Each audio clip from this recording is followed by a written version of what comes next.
je vous propose une déclaration dans 2 Corinthiens 6, une citation d'Ésaïe 49, 8.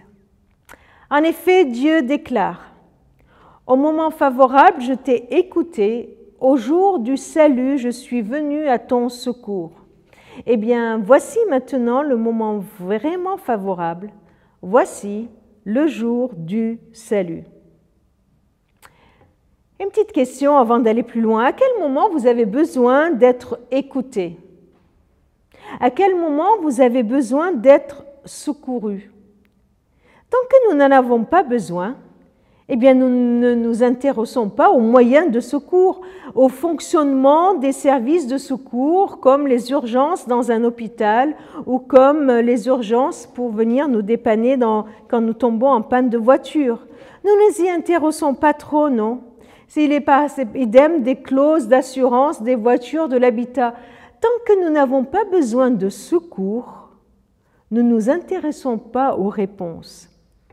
Mais au jour où nous en avons besoin, au jour où nous sommes vulnérables, au jour où nous avons un cri à pousser à l'intérieur de nous, eh bien, nous voulons absolument savoir si le secours va être efficace.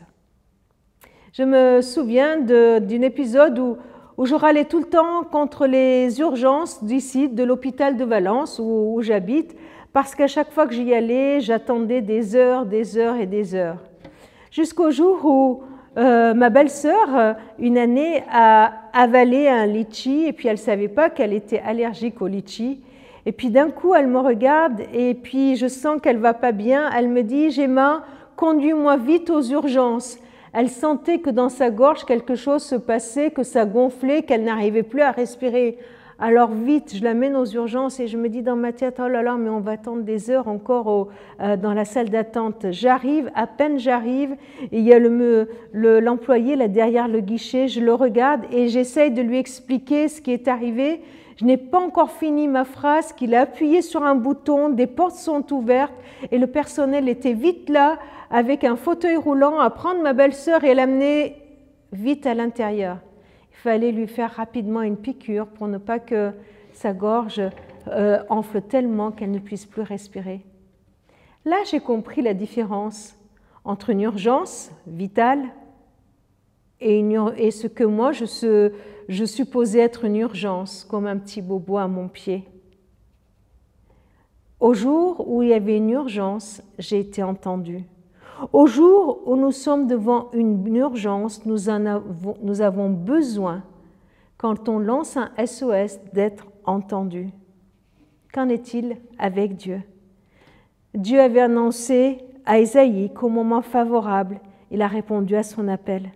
Que quand le peuple a fait appel à Dieu, il a répondu.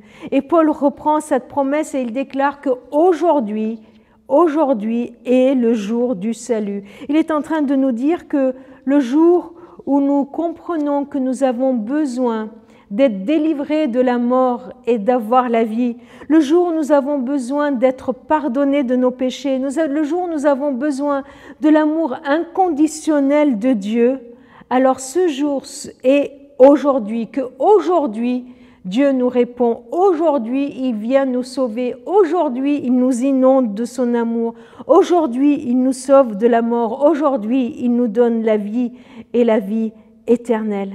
Aujourd'hui il vient et il rentre en relation avec nous. Le jour du salut est aujourd'hui. Pas demain, après-demain, dans 100 ans ou quand je serai morte, non, aujourd'hui. Il me suffit de prendre conscience de mon besoin de son secours, de lui lancer un SOS et il vient à notre secours. Ne nous en privons pas. Au verset 1, il est dit: « Puisque nous collaborons avec Dieu, nous vous le demandons avec insistance, ne négligez pas la grâce que vous avez reçue. Ne nous privons pas de la grâce de Dieu qui vient nous offrir et t'offrir aujourd'hui. »